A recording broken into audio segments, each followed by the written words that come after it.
Corry is with us from Air and Travel magazine. Eoghan, Aer Lingus say an IT failure. What exactly happened? Good morning, Anton. Clive is right. That flight took off on Saturday, as did all except one of their transatlantic. One of the things they did was protected the transatlantic because they needed to get those flights back in yesterday morning. They would have lost 2 days. It's hard to believe, but some of his colleagues in the queue had a worse experience because Aer Lingus say that it was a cloud-based network provider, systems failure. The backup system also failed. It became apparent around 8 a.m. on Saturday morning, and that was, it could have been worse. They got the first wave of flights out, but they were then fighting, not sure when it would be restored, queues building up, checking people in manually, and at 2 p.m. they made the decision to call cancellations on short-haul flights. About 55 flights in all affected. That's about 5,500-6,000 people. But people, when the system went down, the web wasn't working, the app wasn't working. And one of the things that wasn't working was the ability to retrieve your pre-approval, your ESTA, before you go to America. So people went through Clive's experience, got to the gate and couldn't board. And some of those transatlantic aircraft left half empty. It was nightmares all around, Anton, on Saturday. There are very few industries as immersed in the need for redundant systems as the airline industry. Surely there should be enough fallbacks in a system like this to prevent this happening. Yes, well, it wasn't the redundant system. You've just touched on people, listeners.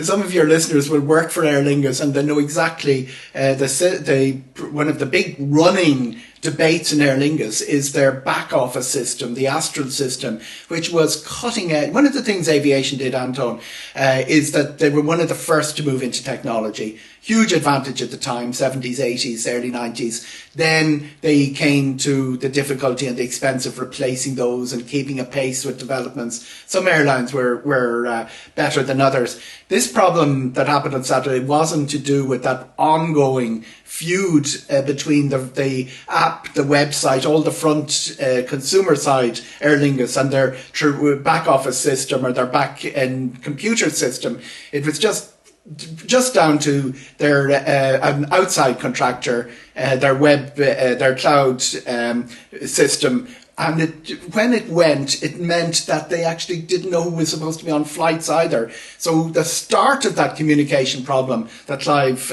articulated so well was on Saturday. They didn't actually know who were on flights.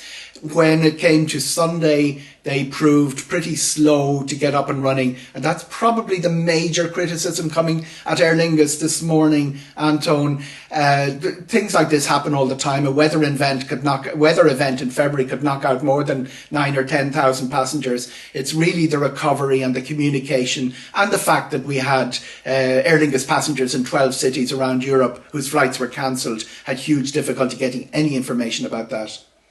And that seems to be the common theme, that people are saying, look, we accept that flights can get cancelled. These things happen. Accept that exactly. That's the phrase we keep hearing in Vox Pops. These things happen. And even Clive was saying, look, the queue of people who were standing outside in the sunshine, they were pretty relaxed about the whole situation.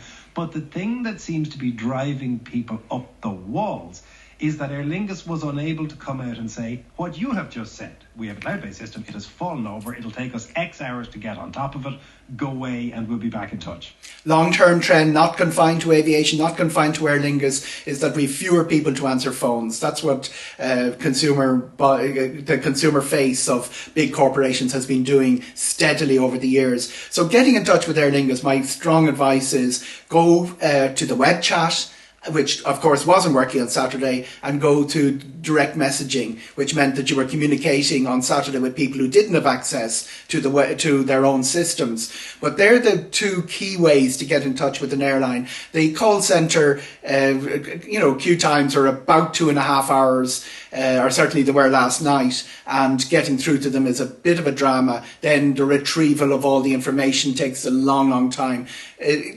All these organisations have been slimming down the number of personnel, the number of people sitting on seats in their office and moving towards the digital solution, which is great when it works.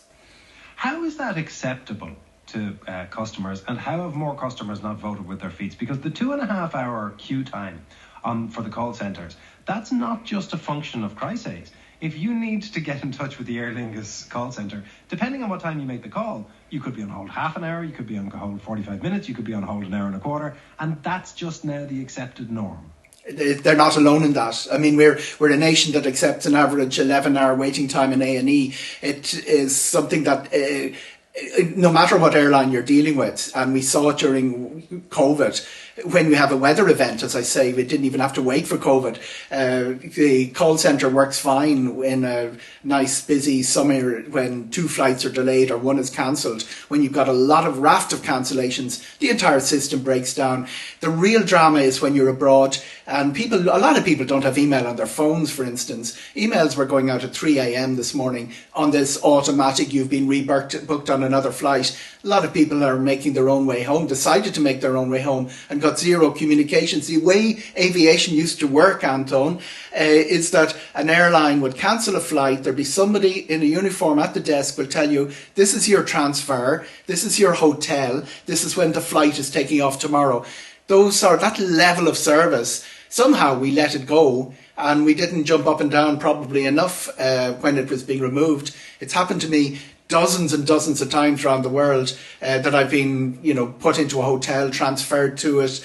And my favourite story from this, Anton, just to digress, is when you get, Charles de Gaulle closes down, which is quite a regularity with strikes and that, they give you your overnight bag because your bag cannot be retrieved. And in your package is a condom, which is one of the things they supply you with your toothbrush. So this is normal. They're the services that traditional airlines around the world have done down the years. And it's all slipped away. What we've seen over the weekend is Aer Lingus passengers more or less being left on their own. And to answer the consumer question that you put in there, it is Aer Lingus's responsibility to bring you home. Into that in a little bit more detail, because Aer Lingus' responsibility, one of the things that passengers are saying, and if you look at Clive's experience, Clive went and he tried to book himself through Aer Lingus. That's right, couldn't get in. And got in touch with Delta. He also booked himself into 2 hotels because, again, the kind of Charles de Gaulle service that you describe, Aer Lingus didn't book him into 2 hotels. Now, can he just gather up all of his receipts and say, here you go, Aer Lingus, you owe me 800 quid? Yes. And the consumer law is on his side. What we've seen over the years, and not just Aer Lingus saying, OK, we'll get you home, we'll put you on another flight, and passengers saying, well, I want to book another direct flight with somebody else. Reimburse me for that. We've seen them hum and haw down the years, but the precedent in consumer law is that it's the airline contracted the passenger to bring them from A to B, and if the passenger isn't getting that service and books with somebody else, they're entitled to be reimbursed. It's pretty straightforward. I wouldn't imagine there would be that many difficulties with out-of-pocket expenses.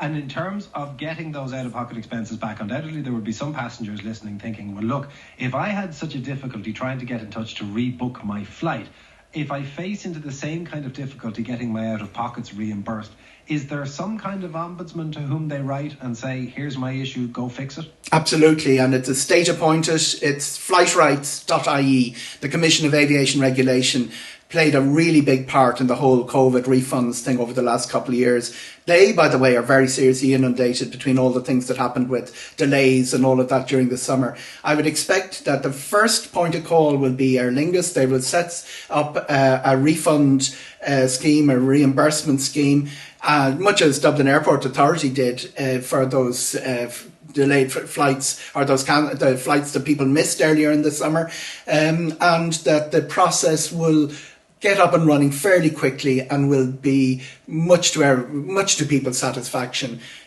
Try and get home if you have an alternative and put in the expenses to Aer Lingus. There is some sort of repatriation going on today. Aer Lingus are moving some of those wide-bodied aircraft. Listeners will be familiar with the A330s that are used for transatlantic.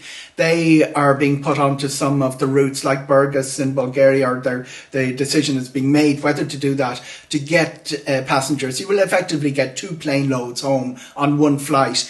But that process is a little bit clunky compared with using the network to get home by other means, which a lot of passengers are doing. One thing referring back to something that you had said earlier on, text saying that LAX flight did leave because it was on the check-in system, which was broken at Dublin Airport. It therefore looked as if it was an official departure, but the flight needed to go to LAX to bring the return passengers home. There were no passengers on that flight to LAX. So that's what you're talking about. Yeah, there were actually, oddly enough, anyone who checked in Heathrow to transfer through Dublin to get onto the LAX was fine. It came to the retrieval of the pre-flight departure when they're looking for ESTA, all those security clearances that people need to go to America. So we had them half full or 1/3 full leaving. It was just one complication on top of another for Aer Lingus. Not a pleasant place to be. Anyone whose business depends on IT will sympathise with them. Eoghan, thank you very much. That is Eoghan Corry. Always a great pleasure.